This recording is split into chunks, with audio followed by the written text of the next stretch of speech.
This is the one and only Brian Fritz of Network 126. Coming at you with some very hard-hitting reality facts. This is just a major reality check for those of you guys who are not caught up on this shit. Oh my god. So basically, as the title reads, homelessness is exploding, society is collapsing, COVID-1984 is here. Look at this shit. I'm going to cut to NBC LA. You guys have to see this shit. I'm in complete awe. Beachfront homeless encampments. It's a trend you've probably seen more of during the pandemic, even though it's illegal. New encampments have been popping up throughout LA in the last 5 months. Mayor Eric Garcetti and LA County officials vowed to get people off the streets during the pandemic. But as NBC4 I-Team investigator Joel Grover is finding, the number of people living outside appears to have multiplied. Two women beat the summer heat in a pool set up on a sidewalk at a new encampment in Venice. To fill the pool, they tapped into the water line from the building next door. In other parts of Venice, there are also new encampments on the beach, on the world-famous boardwalk. A year ago, this encampment in front of Venice's Penmar golf course was just a few tents, but now it's expanded to almost a mile long. Venice resident Alan Parsons. It's a failure of the local government to address homelessness. Since the pandemic began, new encampments are popping up all across LA, taking up entire blocks that used to have no tents. This encampment that used to cover just the sidewalk under the 101 freeway at Gower recently grew to cover the medians in the middle of the street too. How have we surrendered to the fact that that's normal? Estella Lopez represents downtown businesses in the area that includes Skid Row. In addition to COVID, is the city worried about what else is growing underneath those encampments? People are sitting in their own waste. We have had typhus. We have had tuberculosis, staph, rodents, fleas, bed bugs. All of that is living in these encampments. Law enforcement tells the I-Team there are now more homeless on the streets for two reasons. First, starting in April, to stem the spread of COVID behind bars, California jails and prisons began releasing 3,500 nonviolent inmates out onto the streets. Skid Row has been a destination for people recently released from county jail when they don't have a home or friends or family to go to. Also, the city of LA stopped enforcing several laws during the pandemic. For example, they're not enforcing the ordinance that forbids the homeless from having bulky items at their tents. That's why you're now seeing huge encampments with sofas, mattresses, and yes, even wading pools. Great. Mayor Garcetti has boasted this summer that more and more housing has been built for the homeless, like this Bridge Home shelter in Venice. So to Eric Garcetti, I would say that this is anything but a success. The mayor's website says when a Bridge Home shelter opens, the city will establish enforcement zones to ensure that tents are taken down. But all around that Venice Bridge Home, new tents are being set up all the time during the pandemic. Is that because the shelter is full? The I-Team obtained the occupancy figures from mid-July to mid-August, and out of 154 beds, only 124 were occupied. That means there were close to 30 vacancies. Why aren't these beds being used? They do not allow drugs or alcohol within that facility. It comes with a curfew. So, I think a lot of these folks don't want to abide by the rules. The mayor has stated publicly that during the pandemic, no one who is homeless will be moved from their current location. He cites guidance from the CDC, which says moving anyone could help spread COVID. For the I-Team, I'm Joel Grover.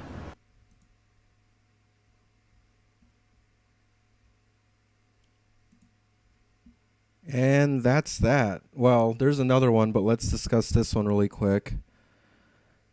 Wow. This is only the first part of this. If my man was wearing this, I would be all over him. Oh, that no. smells really good. It smells like my guy's cologne. It smells really good, yeah. Really Okay, enough of that. Well, anyway, there's a couple commenters in here. Does Skid Row scare you? Well, you saw that shit.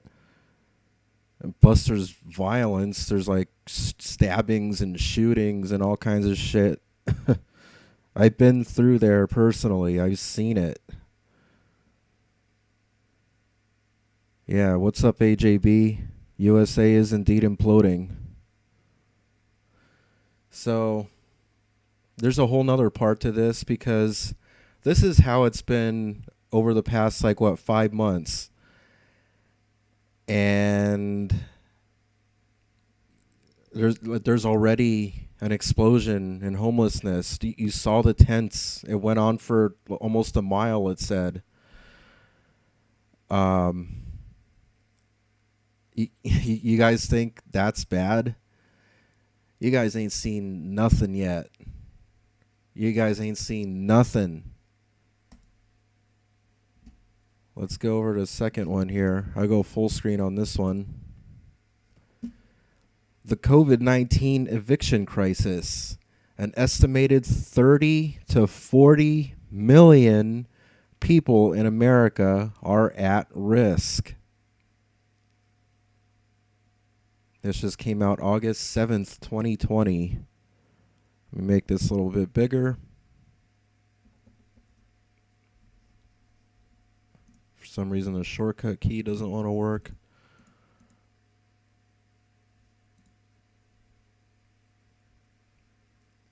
So, the United States may be facing the most severe housing crisis in its history, according to the latest analysis of weekly U.S. Census data.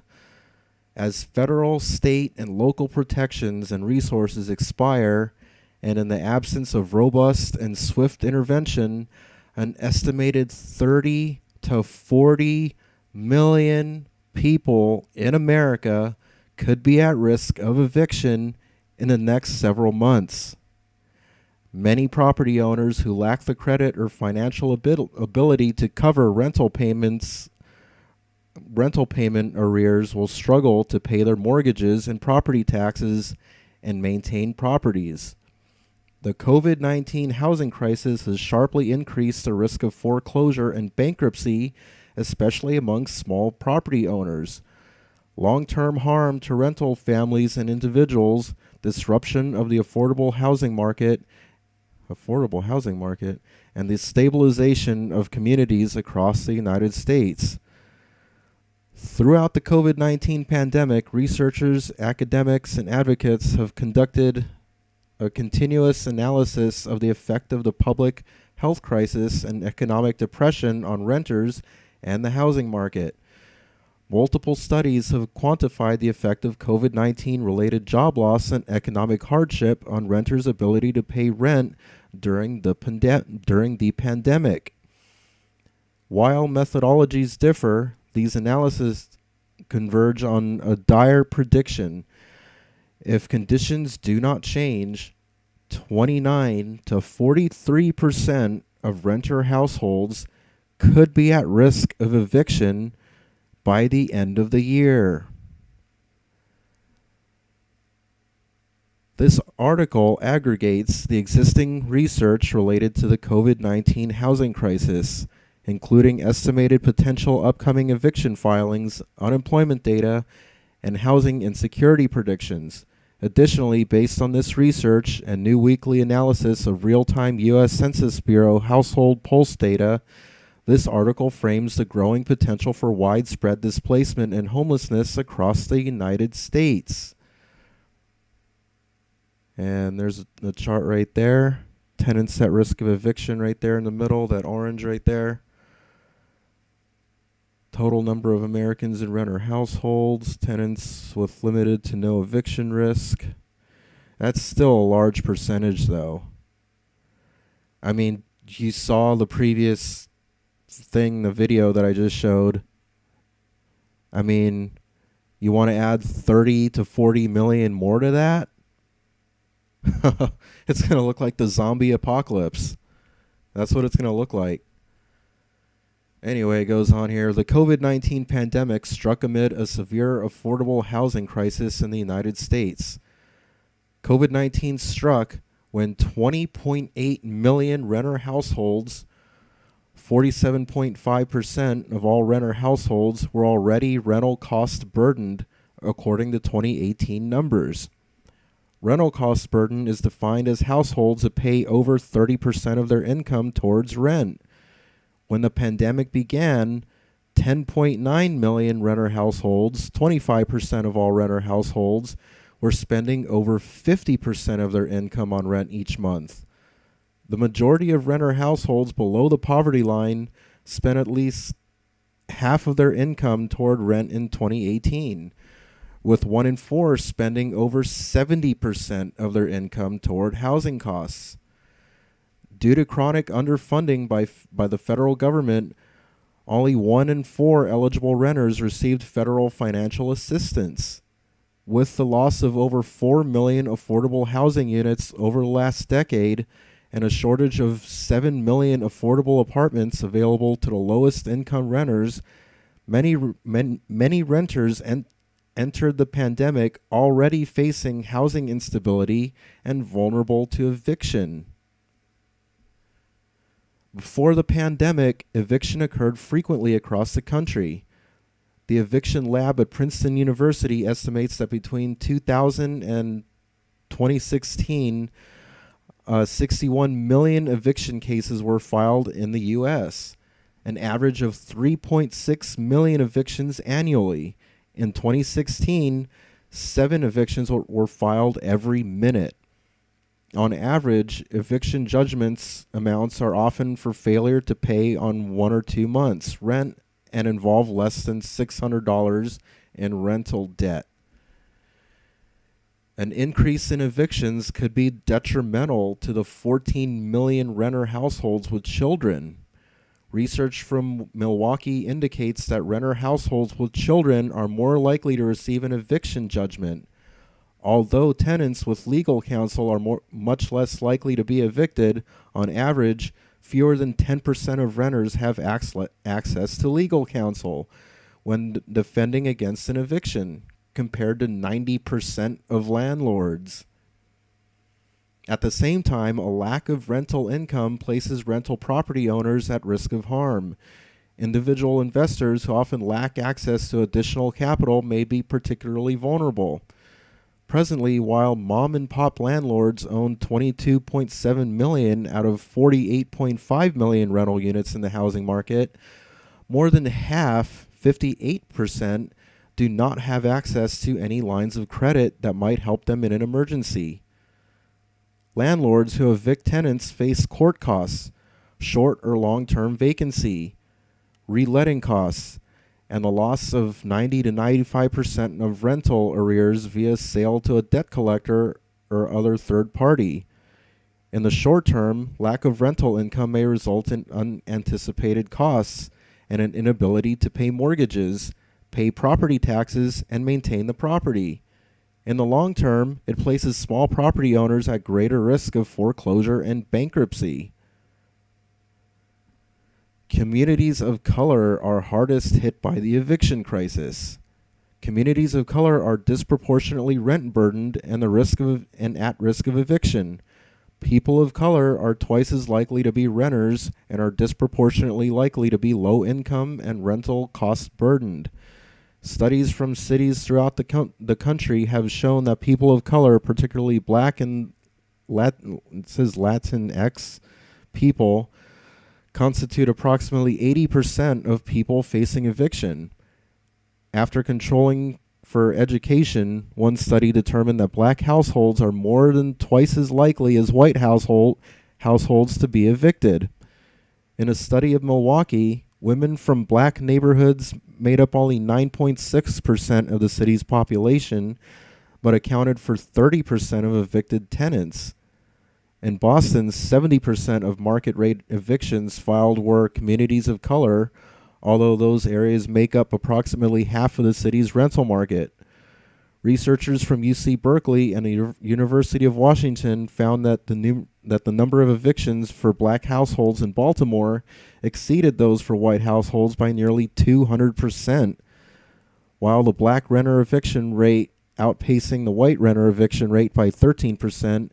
In New York City, a staple of housing court cases indicated that 70% of households in housing court were headed by a female of color, usually black and or Hispanic.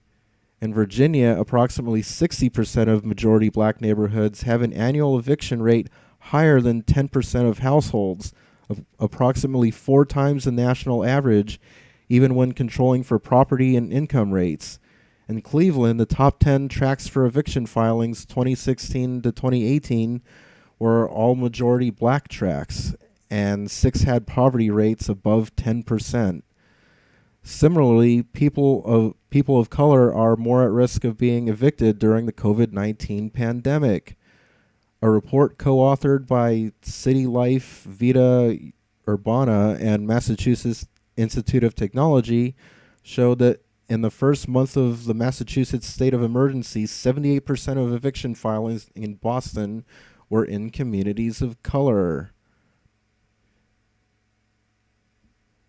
This is quite a long article.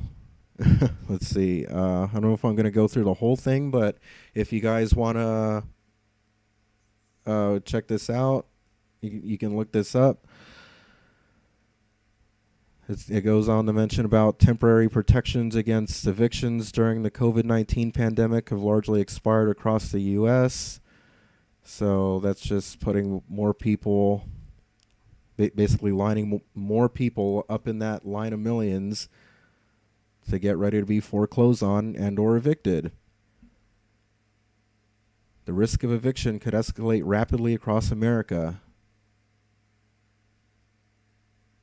Look at this. It's just, they even have charts here showing different races and stuff. This is nuts. Eviction risk by state. Oh, there's California here. I can't highlight it, but you can see where I'm moving the mouse there. California. Pretty high up there. Anyway, wow. The COVID-19 housing crisis could devastate small property owners, tenants, and communities. So basically, this is just the collapse of society. I mean, really, when you have that many millions of people out on the street like that, I mean, come on. That's the end of society right there. When, fuck, I can't even imagine. I guess I'll have to go back and watch some more sci-fi movies that show all that kind of shit. Propose property interventions, avoid suffering, save lives, and prevent severe harm. Well, self-harm is another thing that's going on too. I should pull up another additional tab here about the increasing suicide rates too. Because that's really what's going on. That's the reality of what's going on in today's world. Like I said, it's the collapse of society. It says, conclusion, renters experiencing financial hardship due to COVID-19 have exhausted their resources and limited funds just as eviction moratoriums and emergency relief across the United States expire. That sounds familiar. Without intervention, the housing crisis will result in significant harm to renters and property owners. Meaningful, swift, and robust government intervention is critical to preventing the immediate and long-term negative effects of the COVID-19 housing crisis on adults, children, and communities across America. So again, if you want to check that out further, there it is right there. It's by the Aspen Institute. Let me make that a little bit more visible there. The Aspen Institute. See that up top in the middle? Just look this title up, the COVID-19 eviction crisis. Actually, let's have the computer read that. The COVID-19 eviction crisis, an Oh, wait. 30 to 40 million people in America. Hold on. I disabled the audio for that. Anyway, you guys get the point. I was just trying to do something a little different here. Experiment. The COVID-19 eviction crisis, an estimated 30 to 40 million people in America are at risk. So look that up into Google. Or say, hey Siri, search for, or however you guys do that. I don't use Siri. And just say that, what that just read out loud. Yeah, so where will 40 million go? Asks one commenter here. Yeah, try to imagine that. You're already seeing how many tents there are now that have built up over the past 5 months. Just wait until 40 million more get added to that. Why isn't Trump helping? You really want me to answer that? Because Trump is a fucking idiot. And this whole system is a fucking failure. Everything is collapsing. That's why.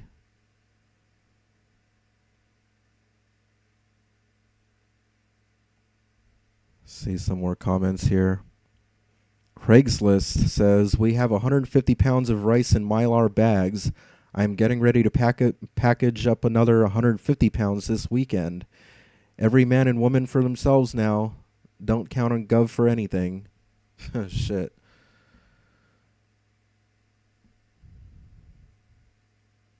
And I got some usual trolls in here with their stupid name calling, which I'm just going to skip over. Craigslist down here continuing. Wait to see what happens in the northern parts of the USA when people get evicted when it's snowing in negative 20 degrees. Can you say more fires? Yeah. That's what I think's going to happen. People are going to get desperate and they're going to start lighting fires. And then those can go out of control if it doesn't rain enough or whatever.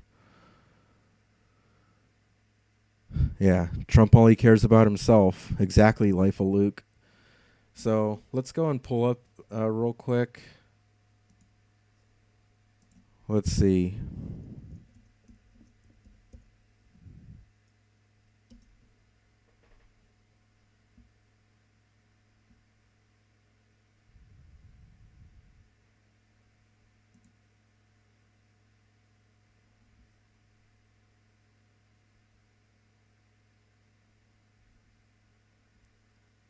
Come on, they don't have some kind of a... I need to look up something more recent having to do with COVID.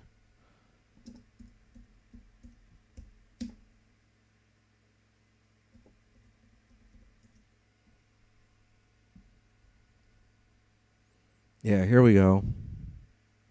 Here's a few. Let's try this one out.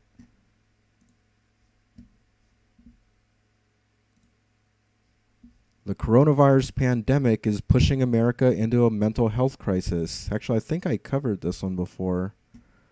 But anyway, that I'll just kind of skim over that. They were talking about that they've seen more in like a recent time than they've seen in like years or something.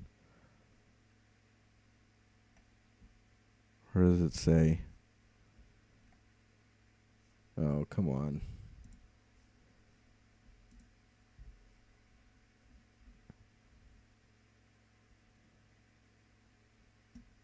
There's been a 65% jump in clients since mid-February.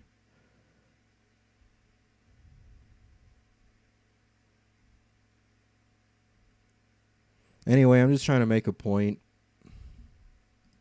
You can look up these articles yourself if you're curious. But, you know, some of you guys can deny it all you want. But this stuff is real. This is happening.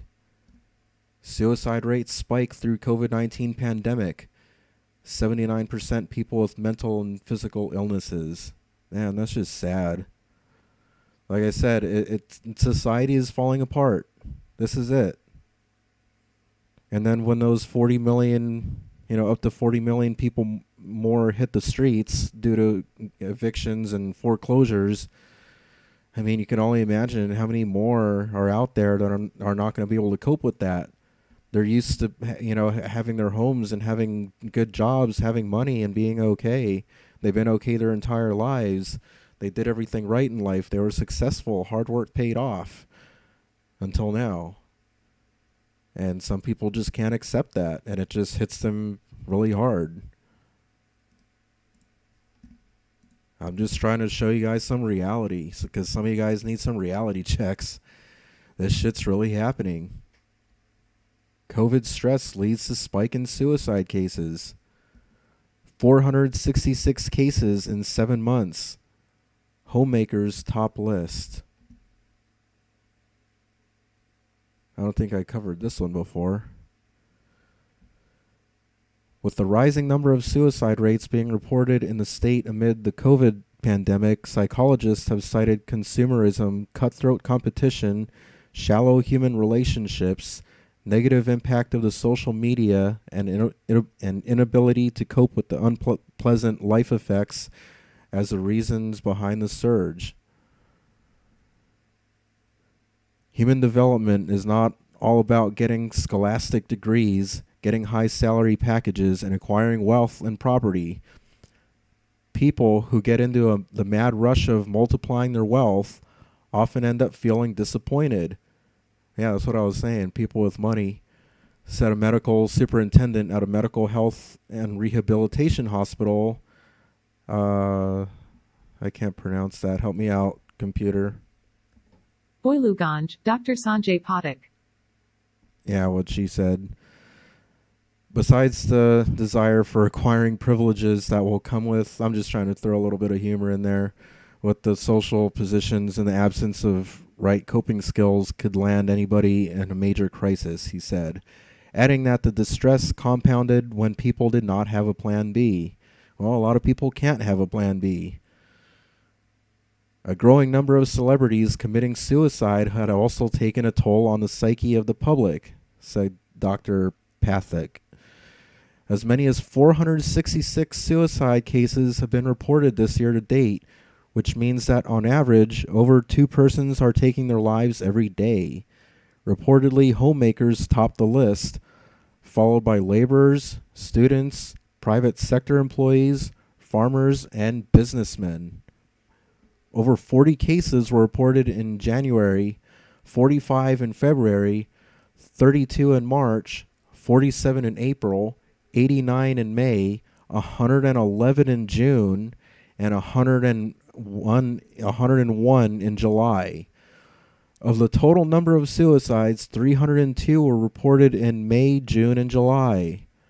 The twofold increase in the suicide cases is being attributed to the growing stress in the wake of the COVID-19 pandemic.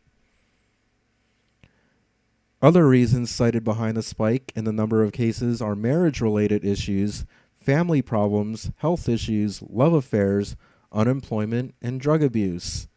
Yeah, I can just imagine all the extra added tension, when you throw in money stress to an already stressed out couple and they start bickering and fighting and then they get divorced.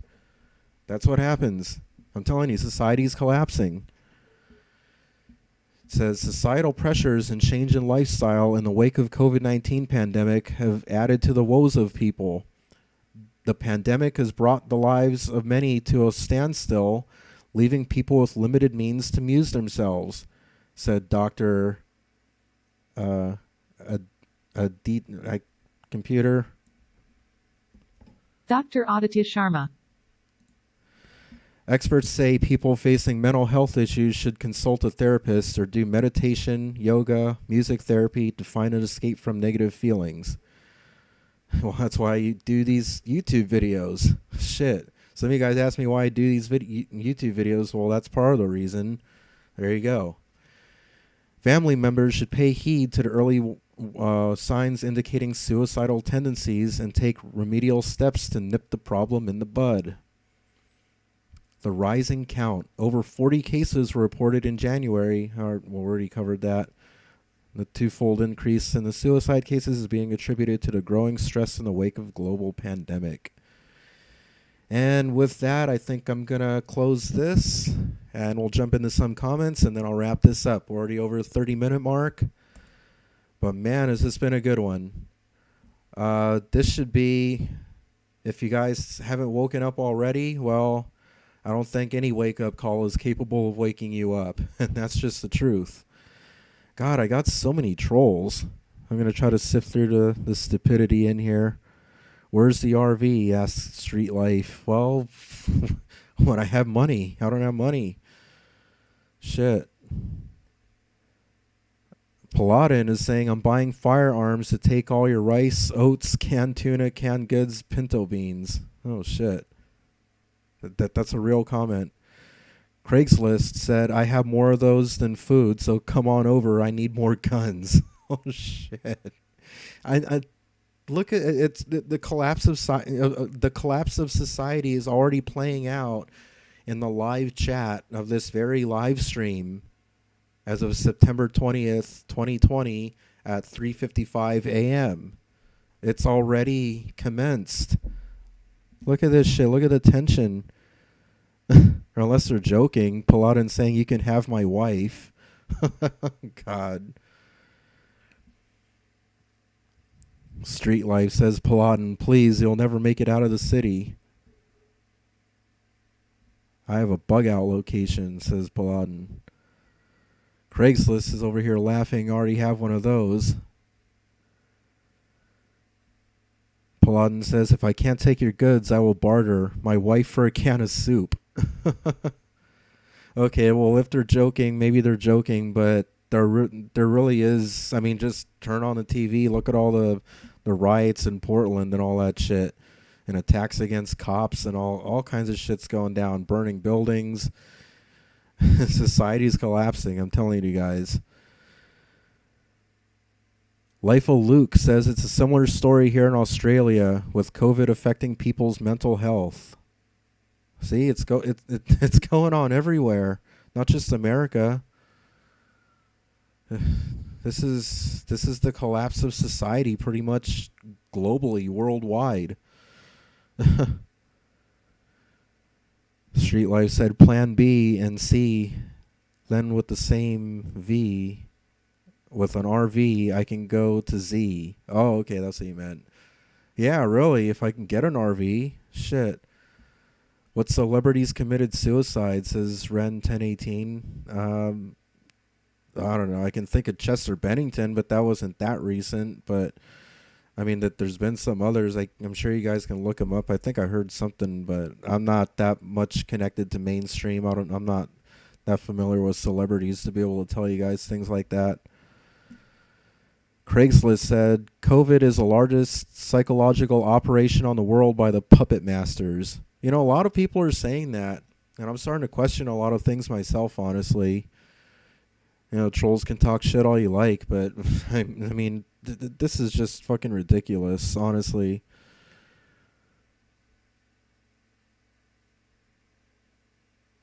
Street Life is asking, know anyone who caught COVID?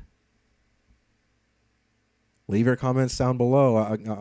I'll throw that out there to you guys commenting, to you guys viewers. Comment down below. I'm extending that question to you watching this right now. Do you know of anyone who's gotten COVID? Comment below. Type out your story. Share it. I'm trying to make sense of all this shit. It's driving me insane myself. Ren 1018 said coworker's mom died of COVID. Well, there you go. There's the first one.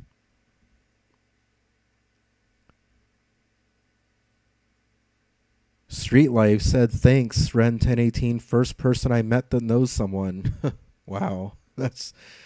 Damn. What's going on here? Oh, Paladin's saying, I'm not joking. I hate my wife. She hot at least? Or no? Oh, man. Paladin's saying, maybe we can pull our money and build a communion to ride out all this. You know, that's actually a good point. Instead of being divided and bickering and fighting and killing each other, if you guys would just combine forces, you have a better chance of survival than on your own, just wandering around in the woods with the backpack. I mean, really, like, everybody can contribute their skills and their resources into building some kind of community. We might have to resort back to that kind of like tribal lifestyle. Really. I mean, it might get down to that point. That's what I'm saying. It's the collapse of society. COVID-1984 is here. This is some scary shit. I can't believe I'm actually, doing this live stream, talking about this seriously, like this isn't a joke. This is really happening.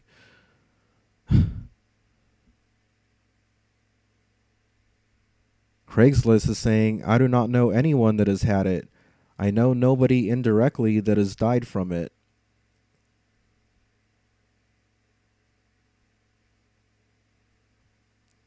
Paladin saying it will be Mad Max style, but with TikTok. Mad Max style, but with TikTok. Oh, wow. Oh, God. I can't say it enough. What a world. What a world. What a world. Anyway, I seem to be getting overrun by stupid trolls here, so that seems to be about it. You guys get the point. It's now 4 a.m. exactly in 30 seconds. I'm just going to wrap that up there. Let me know what you guys think down below in the comments section. If you made it this far, I'm sure you got a lot to say about everything you just heard. So let it all out. And if you're a troll, I'll just delete or block your new troll account again. So good luck with that. I'm looking for serious commenters, serious people, sharing serious, real shit that want to contribute to this discussion and just informing each other of what's going on and, trying to plan and prepare for this shit if possible. If you're interested in surviving, at least. I don't know if I want to live in this crazy dystopic new post-COVID 1984 world. But I don't know. I guess I'll see how far I make it. Fuck. So, we'll see. We'll see. This has been Brian Fritz of Network 126. Rate, comment, and subscribe.